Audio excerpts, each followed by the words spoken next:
Bloomberg Audio Studios. Podcasts, radio, news. This is Bloomberg Intelligence with Alix and Paul Sweeney. The real outperformance has been in U.S. corporate high yield. Are the companies lean enough? Have they trimmed all the fat? The semiconductor business is a really cyclical business. Breaking market headlines and corporate news from across the globe. Do investors like the M&A that we've seen? These are two big-time blue-chip companies. The window between the peak and cut changing super fast. Bloomberg Intelligence with Alix Steele and Paul Sweeney on Bloomberg Radio. On today's Bloomberg Intelligence show, we dig inside the big business stories impacting Wall Street and the global markets. Each and every week, we provide in-depth research and data on some of the 2,000 companies and 130 industries our analysts cover worldwide. Today, we'll discuss how Google is reshaping search around AI as it races rivals like ChatGPT. Plus, a look at how Chinese EV maker BYD is crushing competitors with a 5-minute charging system. But first, we begin with news on the discount variety chain Dollar Tree. This week, Dollar Tree announced it's offloading its Family Dollar chain for about $1 billion to Brigade Capital Management and Macellum Capital Management. And this comes a decade after Dollar Tree brought the business for nearly $9 billion. For more, co-host Alix Steele and I were joined by Jennifer Bartashis, Bloomberg Intelligence Senior Analyst, Retail Staples and Packaged Food. We first asked Jen to break down Dollar Tree's purchase and now discounted sale of its Family Dollar chain. You are reading that right. They bought it for $8.9 billion in 2015. At that time, they had about 7,700 stores, and they were generating about $16 billion, and they were generating about $10.5 billion in revenue. And you fast forward 10 years of multi-year investment to try to improve that chain, and they sold it for $1 billion. Wow. With 7,700 stores, so only 300 fewer stores, and $16 billion in revenue. What happened? What happened? Well, one of the things I'll say is back in 2015, they way overpaid for this deal. And they were in a bidding war for it with Dollar General. And I've long said that Dollar General was the winner in that because they didn't get Family Dollar. And, you know, Family Dollar, it came with a very worn down, tired asset base, poor locations for their stores, unmotivated staff. And it's taken years of investment to try to get it to return to some revenue growth. And they've been successful in doing that, but there just aren't synergies with the core Dollar Tree chain. Hey, Jen, Dollar General, Dollar Tree, can you kind of lay out what market they serve? And is there any difference between those two? There actually is a difference between the two. Both of them tend to serve slightly lower income households. But the main difference is that Dollar General is very focused on the rural communities. And actually in their last earnings call, they talked about closing some of their underperforming urban locations because they just haven't been successful expanding into that space. In contrast, more Family Dollar stores are in the more urbanized areas. So there is overlap between the two store bases, but they're very different actual consumers, even though their core customer household income is fairly similar and tends to be in those households that earn under $50,000 a year. Tell me how these companies make money. Is it based on volume and how many people are coming in? Because, I mean, I know they don't sell stuff for $1, but still the whole proposition is on the cheap. Yeah, it's about convenience and it's about value. And so, you know, what people like about these kinds of stores is that they're quick to get in and out of. They're located in very close proximity to where people live. And so when you think about people who are in that income bracket of under $50,000 a year, transportation is an issue. So having something that's in the local neighborhood that's quick to get to for fill-in trips is really how they drive traffic and they make their money. What are these dollar stores saying these days, Jen, about their customer base? We've seen, a lot of uncertainty come into the economic data just over the past couple of months here. Is that being reflected in what you're hearing from those dollar store management teams? It is. With regards to their core customer, obviously that customer is very strapped. So when we're hearing news about potential cuts to SNAP benefits, which are, old term for that is food stamps, that impacts their core customers. People are worried about job security and potential layoffs. So for their core customers, there's a lot of stress. But where they are benefiting is they're getting more trade down customers. So they're getting higher income households that are in sort of middle income households and higher income households who are also a little bit worried about the current economic environment and are trading down into these stores looking for value. So there's a little bit of an offset that they can take advantage of. The question is, as things improve, are they going to be able to hold on to those more valuable customers? Because the higher income customers are the ones who are buying more than just food. They're buying the more discretionary items in the store, and that's how you make your margin in this type of retail format. In terms of tariffs, do these guys have exposure to imports overseas, and do they have a strategy yet? They definitely do have exposure to tariffs, but for Family Dollar and for Dollar General, most of their mix right now, or the bulk of their sales, is coming from consumables. So it's food, it's household cleaning supplies. Most of that is produced domestically. For Dollar Tree itself, they have much higher exposure to tariffs and to imports because they have a much bigger amount of discretionary categories. So they think about holiday decor, kitchen, tchotchkes, things like that. And up to now, we've got a 10% tariff on imports from China. They say they've been able to offset about 90% of that cost so far. But as additional tariffs come, it's going to become a bigger challenge for Dollar Tree to manage. Our thanks to Jennifer Bartashis, Bloomberg Intelligence Senior Analyst, Retail Staples and Packaged Food. This week, we focused on a couple of Bloomberg Big Take stories. The story focuses on Jay Clayton, President Donald Trump's pick to lead the Southern District of New York. And in this position, Clayton will have to balance the president's legal priorities with the need to stay independent. For more, co-host Alix Steele and I were joined by Ava Benny-Morrison, Bloomberg News legal reporter.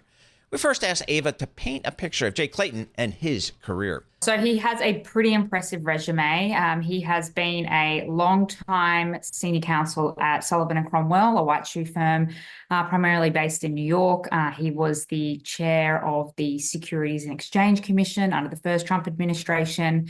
And most recently, he has been the chair of Apollo. He was brought into that position at the Investing House to help clean up and get things back in order after the Jeffrey Epstein scandal. And now he is going into one of the most premier seats in American law, which is the U.S. Attorney for the Southern District of New York, also known as the Sheriff of Wall Street. So, Ava, talk to us about the Southern District of New York. Historically, a very powerful office here, fiercely defending its independence, but arguably it's come under some pressure recently, most recently with the Mayor Adams case here.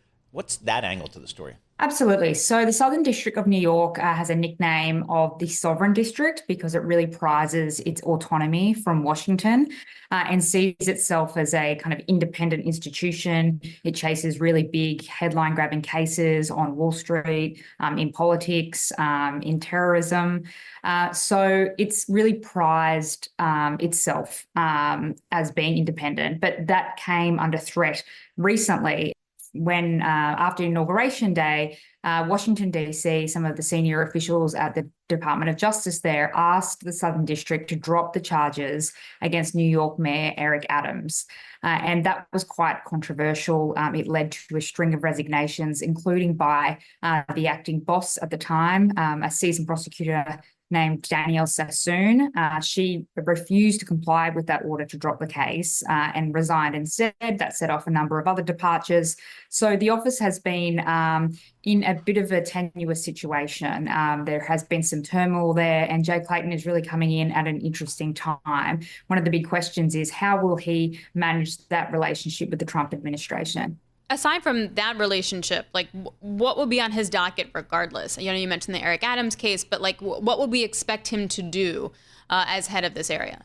So we've gotten a bit of an insight into the kind of priorities he has going into the role from interviewing more than 30 people who know Clayton and who have had conversations with other SDNY prosecutors.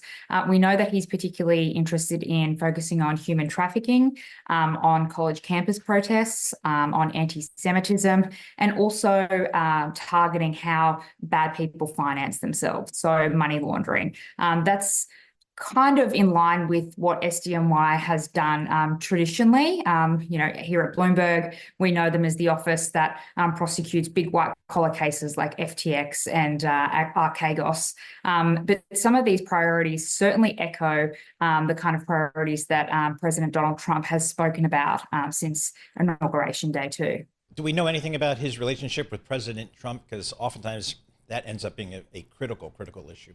Yes, he has quite a close relationship with Donald Trump. From the people that we've spoken to, it's not something that he boasts about, but the two are close golfing buddies. They're both very good golfers. He was in line for the SDNY role actually during the first Trump administration after he was chair of the SEC, but that didn't work out. Jay Clayton is well regarded in the New York circles that Trump seeks out and seeks advice from as well.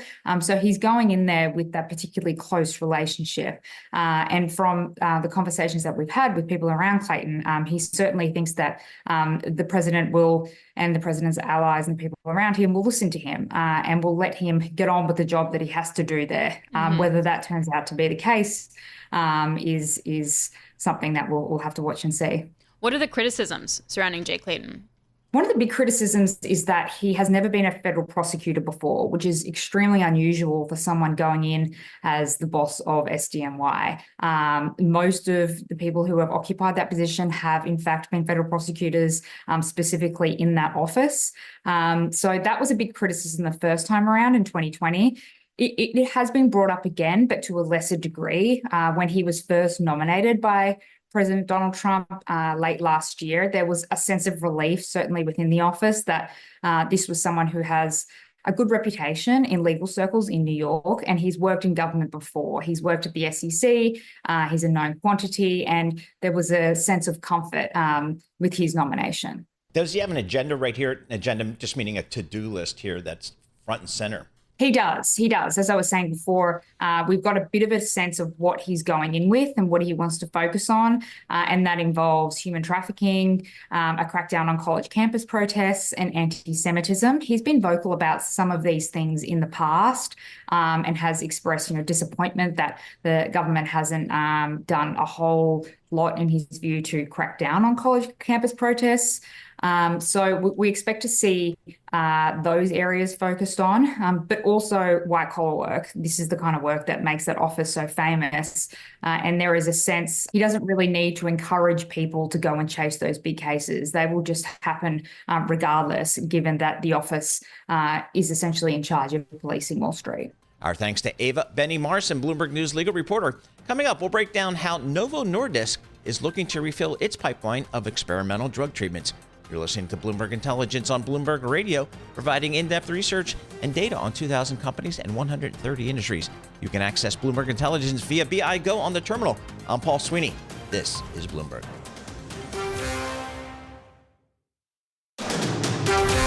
You're listening to the Bloomberg Intelligence Podcast. Catch us live weekdays at 10 a.m. Eastern on Apple CarPlay and Android Auto with the Bloomberg Business app. Listen on demand wherever you get your podcasts or watch us live on YouTube. We move to the health and pharmaceutical space. This week, Novo Nordisk agreed to pay Hong Kong-based United Laboratories as much as $2 billion for a next-generation obesity drug. It's a Danish Ozempic maker's latest move to refill its pipeline of experimental treatments. For more on this and the latest news in the biotech space, co-host Alix Steele and I were joined by Sam Fazeli, Bloomberg Intelligence Director of Research for Global Industries and a senior pharmaceuticals analyst. I first asked Sam about how much money is going into the obesity market. As you know, obesity is hot, and there's been quite a few deals in there. We talked about the deal between Roche and Zealand Pharmaceuticals. And this week, as you rightly said, we have the one between Novo Nordisk, and this time a Chinese biotech company.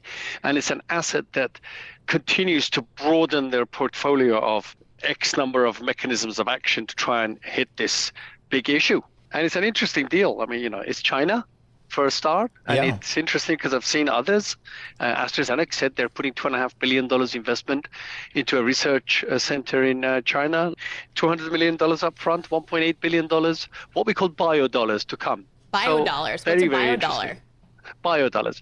But biodollars are the sorts of dollars that you and I would like to have for real, except they're not real. I.e., if this works and that works and that works, you get another 100. And then that, you get another 200. So when biotech companies love it, they add it all up and say, look how big our deal is. Actually, up front's only 200. Although I wouldn't mind $200 million either. I mean, wouldn't turn it away. Exactly. Yeah. No. So what's the big question or big discussion you have with your clients these days, Sam? So as you know, Paul, we have these anonymous chats with different industry investors, and we have one for the drug sector. And of course, there's a huge amount of, can I call it depression? Yes, I think we can, as regards the public biotech markets. It's been 5 years. If you look at the XBI, which is an ETF that tracks the biotechs that are listed on the S&P 500, it's gone nowhere pretty much for 5 years. And if you want to really depress yourself, plot that against the S&P 500. And we all know where that's gone, irrespective of the latest little down. So that's where biotech investors are a bit sad.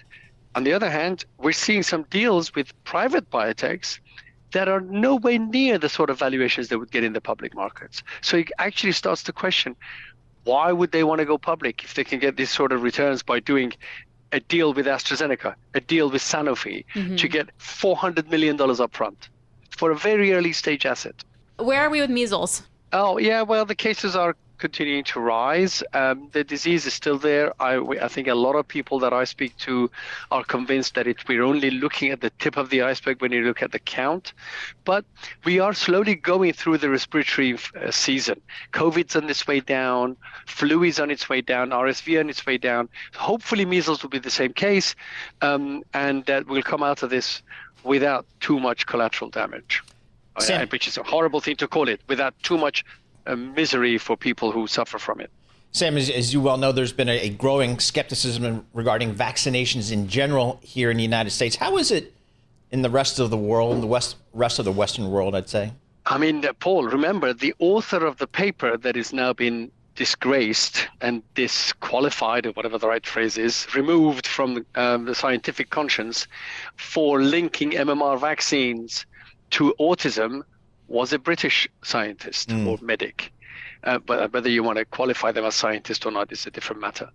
And so there's been, the story of vaccine skepticism has been here too. It's just a little bit different because it's very easy. It's all free. It's available to anybody who wants it. It's available on the NHS. You walk into your doctor and you get it. So you don't have to pay anything. And therefore, vaccination compliance, particularly in the older cohort of folks, is better here. Okay, that's interesting. But then when you take a look at the broader landscape and just the vitriol still into the MNR vaccines in general, like not just for measles, but just in general, does this really hurt innovation? Does it hurt the private sector's willingness to pump money into all these things? Well, I mean, the United States is one of the biggest pharmaceutical markets, but they're not the only one. And at the end of the day, one has to assume that good data and good science will prevail, whether it's an mRNA vaccine or not. Maybe it's necessary to do some studies to prove that mRNA vaccines are not changing your genome. That's not very difficult to do if the intent is there. Maybe the CDC should do that. But in general, mRNA vaccines, normal vaccines, or standard type vaccines, they're all here to stay as far as I'm concerned. Our thanks to Sam Fazeli, Bloomberg Intelligence Director of Research for Global Industries and Senior Pharmaceuticals Analyst. We move next to earnings from the pet food retailer Chewy. Chewy reported earnings for the fourth quarter that beat analysts' expectations. The results were supported by strong customer growth as the company attracted pet owners with its assortment and reliable automated shipments. For more, co-host Alix Steele and I were joined by Diana Rosero Pena, Bloomberg Intelligence Consumer Staples Analyst. We first asked Diana how the Chewy business is going. So far, so good, it seems. And one of the things that I find very interesting is that investors seem to wait for the next shoe to drop. These companies have experienced good growth, regardless of how the economic situation is going, because it seems to be resilient. The category as a whole seems to be very resilient. So what's up with the stock? Wow, up 120% over the last year. Well, it is because a few things. During 4Q, they experienced the first growth in active consumers for the past couple of years. Sales growth has mainly been because of net sales per active consumers, which is pretty much pricing. So now that there seems to be growth, but at the same time, the forecast, the guidance for 2025, it seems to be on the lower end of long-term goals. So that seems to worry investors, I think. Who are the competitors to Chewy? I would say Amazon is Really? significant. Yes, on the merchandise side. Obviously, one of the things that Chewy is doing, and I think it's a very smart play, is to be able to differentiate themselves besides merchandise, which Amazon does that very well. We have conducted a couple of pricing studies, Amazon versus Chewy, and they're pretty comparable. So one of the things that Chewy will differentiate itself is by doing other things, such as healthcare, such as sponsor ads. That has been very profitable for Chewy. I'm full disclosure, I have never been a pet owner. I know that's a character flaw, but these people are passionate about their pets. Does that get reflected into the business model? Like, is it kind of, who cares what the economy's doing? I'm buying my fluffy whatever toy it is or whatever great food it is? Yes, I think it is a couple of things. One, sometimes you tend to be a little bit more resilient in terms of pet expenditure because they don't tend to talk. So, so if you think... they talk. Well, They just talk differently. That is true. But wow, that was something. I don't know. You're saying real words. Okay, go ahead. No, but in terms of if they like something, you tend to stick with that. And that has been the fuel for the premiumization of food. And that is why you have, companies such as Freshpet growing 20% sales every quarter. Our thanks to Diana Rosero Pena, Bloomberg Intelligence consumer staples analyst. One Bloomberg Big Take story we focused on this week was entitled Google Reshapes Search Around AI as it races rivals like ChatGPT. You can find it on Bloomberg.com and the terminal. The story focuses on how big changes centered around artificial intelligence are underway for the internet's most popular product, Google. For more, co-host Alix Steele and I were joined by Davey Alba, Bloomberg technology reporter.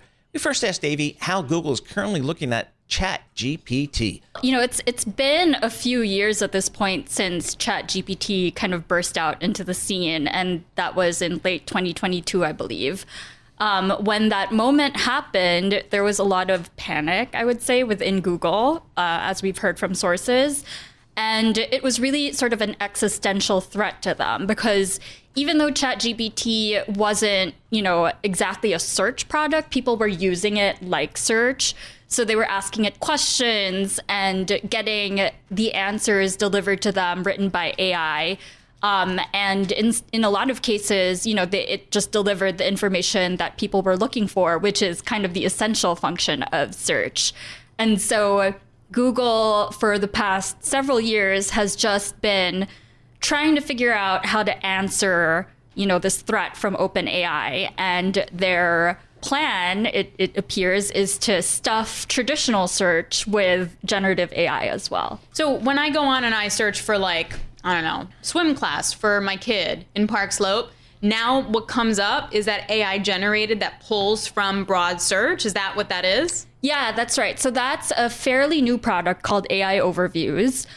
So that's where the search results page seeds the top portion to results that are written by AI. And this, Google has come out with a search-centric AI model that pulls from results and sort of summarizes and tries to give you the information right on that first page. So it gives the user the information faster, but there are problems with it.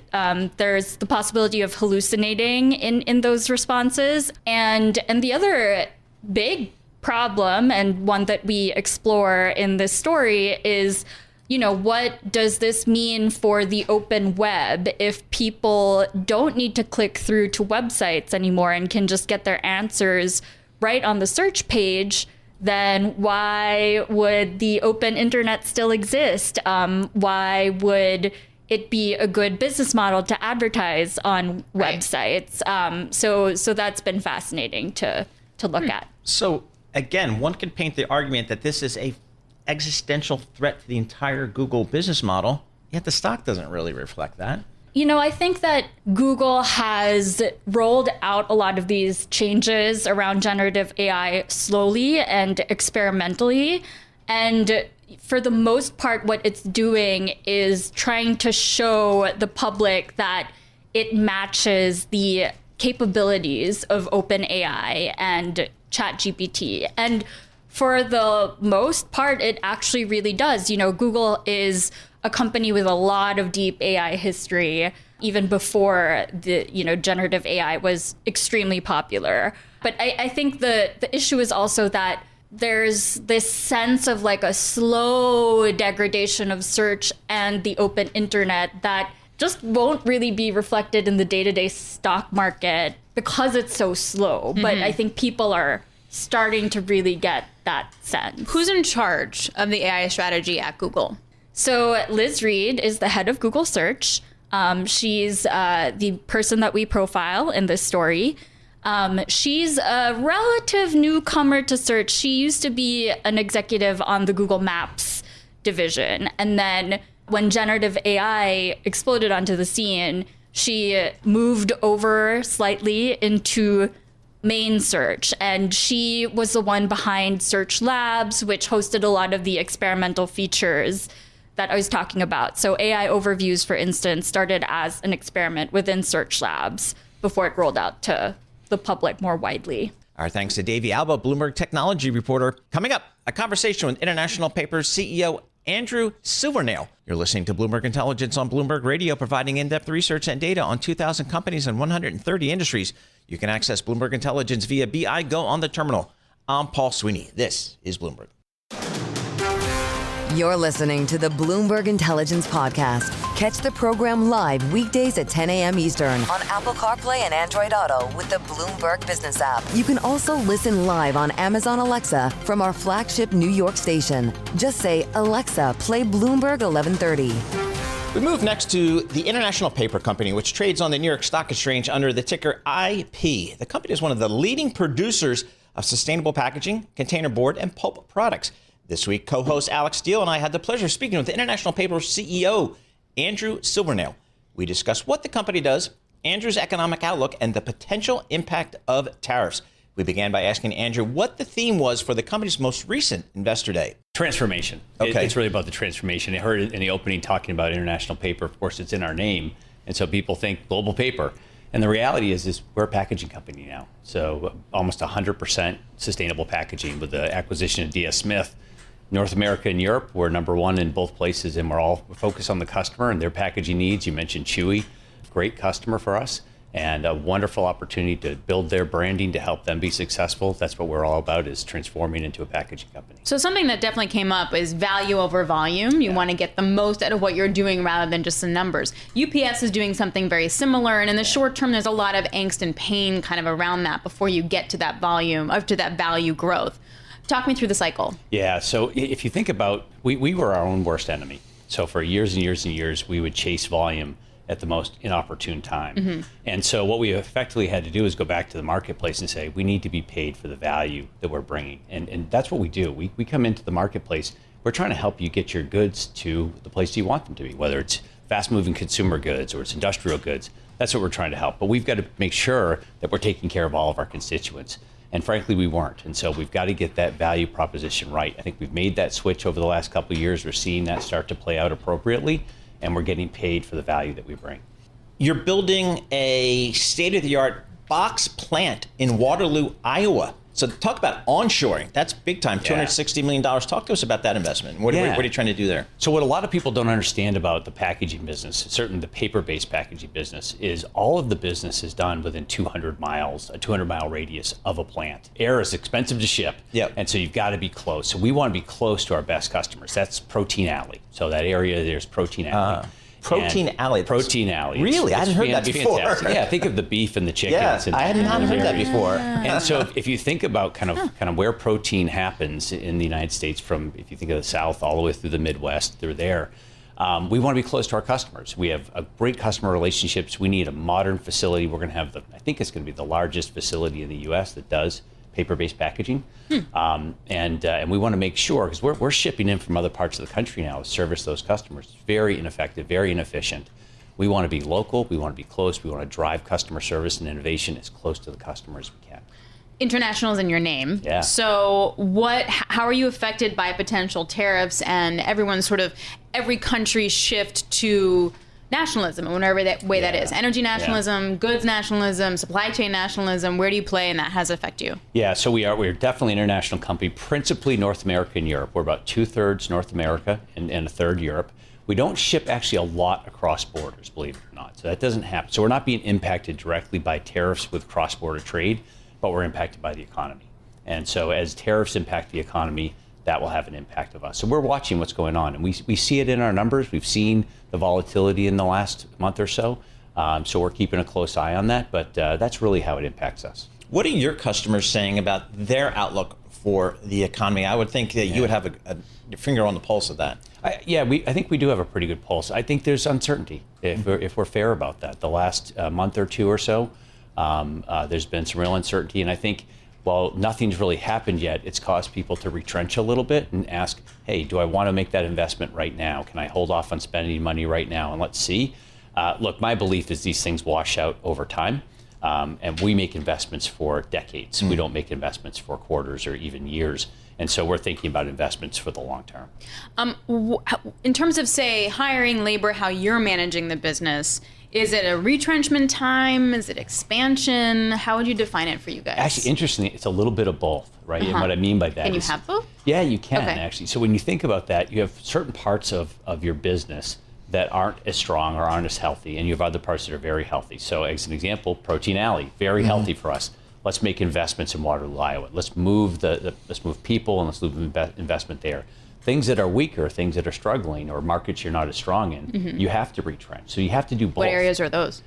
Well, you've got softness in parts of the economy, kind of broad base. You've got to be concerned about things that are going to shrink over time, and things like e-commerce that are strong, things like protein and fresh vegetables, those are strong. You want to move towards those things, and so we want to move our investment towards the parts of the economy that we think are going to expand over time, location and industry, and really grow on those strengths. So to the extent, if I think about your company, I think about a GDP top line growth story. Is there anything different than that? I mean, that's it. And is your business really about managing the cost and managing to margin? No, it's not. Okay. I mean, yes, you always have to manage your cost, right? But the key thing is you want to align yourself with where growth is. Okay. I think that's the biggest thing. In our investor day, we talked about a volume growth that's kind of 1% to 2% that follows underlying volume growth, and pricing power over time that's also about 1% to 2%. So we think we're a 3% to 4% grower over time, the core market. And then that question is, can you align with better growing industries and can you win market share? Our thanks to International Paper CEO Andrew Silvernail. Each week we look at research from Bloomberg NEF, previously known as New Energy Finance. They're the team at Bloomberg that tracks and analyzes the energy transition from commodities to power, transport, industries, buildings, and agricultural sectors.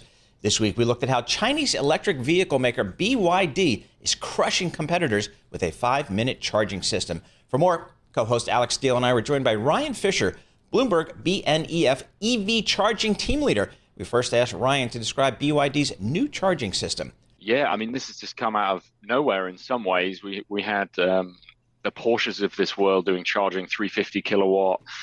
This is 1,000 kilowatt. We've got 3 to 4 times the kind of other best in class that people were expecting. When we talk about 5 minutes, obviously that's similar to gasoline for 400 kilometers of charge. Some of the others are more like the best in class Lucid, obviously is quite famous. They're doing it in like 100, maybe 180 kilometers in that time. So this is a real step change. And not only is it that, what you've got is an announcement, and they're going to make the vehicles available a month later. So typically you might hear an announcement from a Western automaker, and maybe a couple of years later that tech you've heard about will be there, whereas they're saying these vehicles in China, you'll be able to buy them soon. But yeah, that is only in China. How did they get it down to 5 minutes? So it seems like they've improved the fast charging technology through both the voltage, so you have higher voltage on the vehicles, you could lower the current or more the current to accept this power, and then changing the battery chemistry as well. So the interesting thing is that they've added different types of cooling, because if you have really high currents going through the battery, then you have a lot of heat being created. So they've changed their cooling technology. They've improved some of the other intricacies of the cells as well. And on a bigger market point, you've got a lot of companies saying we're going to build solid state batteries, so like next generation battery technologies for the car. Well, is that even needed anymore if BYD can do this with an evolution of the current tech? So what likely will be the competitive response from the Western battery infrastructure people? They got to up their game like now, don't they? Yeah, it's just such a race. Like, you look at these EVs and you think about buying one, and there's just something new coming that's more advanced, one after the other. So like, as a consumer, maybe you don't want to buy because you think, well, I'm going to buy something and it'll be obsolete pretty quick. From the Western automakers, they're going to find it hard. You look at BYD, they've just got so many engineers. They're vertically integrated. They're doing much of this by themselves, all the way down to like now buying the ships to distribute these cars they've built around the world, and getting involved in the metals and mining game and things like that. So it's hard to imagine how everybody is going to compete. Obviously, we've got tariffs in different regions to try and block the Chinese out. And then when you think about this tech, there is an element of, do you actually need it? So when you look on the Chinese articles, they were looking at the Xiaomi SU7, which is the vehicle made by the Xiaomi, which is the smartphone maker. So they've entered the market and they're selling electric vehicles in the hundreds of thousands of volume. They've outsold loads of cars. It's kind of an amazing story. And people comparing, saying, well, actually, this one BYD is talking about is $10,000 more expensive. So the tech is not necessarily everything on fast charging, when there's people who are doing fast cars, fancy cars. They got a lot of other features as well. Like, whilst this is a step change, do we necessarily need 5 minutes over 10 minutes? Does everybody care? Mm-hmm. It's debatable. I mean, it depends how long your bathroom break is, which, you got to shop, you got to get some concessions. So BYD is outselling Teslas in China in particular. You can't get a BYD car in the US, I should point that out. And the BYD sales for this year, about 5 to 6 million cars. So is this 5-minute battery like a big selling point for this in comparison to, say, a Tesla, or no? Yeah, I think so. And then in China, what you've got is, I think last year BYD sold something like 1.6 million pure battery electric vehicles. Just the battery powers the car. And I think Tesla was somewhere around 600,000 to 700,000. So it gives you, and they were second. So it gives you an idea. Tesla doing well, but obviously just how well BYD are doing. One of the things BYD had been leaning into previously with these plug-in hybrid models. So you have an engine and you have a battery. The engine might only be small, and the car itself might be mainly running off the battery. So they've done quite well with those, and it might just show a little bit of a pivot from them to say, actually, we can maybe do without the engine now. Look, we've got this huge range, fast charging power vehicles. Like, you don't necessarily need to worry about that all. So it might be a pivot from them. In terms of Tesla versus BYD, when you said that they're not available in the US, but they are available in other regions. So they've done very well in places like Brazil and Thailand. There's something like 80-90% share of the EV market there. And like 80-90% share is obviously huge so that's Chinese manufacturers, of which BYD is a pretty major one. They got a plant out in Brazil as well. So they're making moves to kind of dominate those. The charging tech could be part of that too. So the interesting thing is, like, we've had these like charging connector wars. Do you have the Tesla connector? Do you have the connector that all the other manufacturers are using? And in Europe, all the other manufacturers won out. In America, Tesla won out. Well, arguably in some of these kind of small emerging markets, that you could end up with the Chinese connector becoming an interesting proposition, and maybe the Chinese automotive industry will think about that. And it doesn't mean that they've got it so far, but if they're selling the most cars and they've got the most advanced charging tech, then maybe that's a way that they can exert more influence over the rest of the world. Our thanks to Ryan Fisher, Bloomberg BNEF EV charging team leader. That's this week's edition of Bloomberg Intelligence on Bloomberg Radio, providing in-depth research and data on 2,000 companies and 130 industries. And remember, you can access Bloomberg Intelligence via BI Go on the terminal. I'm Paul Sweeney. This is the Bloomberg Intelligence Podcast, available on Apple, Spotify, and anywhere else you get your podcasts. Listen live each weekday, 10 a.m. to noon Eastern on Bloomberg.com, the iHeartRadio app, TuneIn, and the Bloomberg Business app. You can also watch us live every weekday on YouTube and always on the Bloomberg Terminal.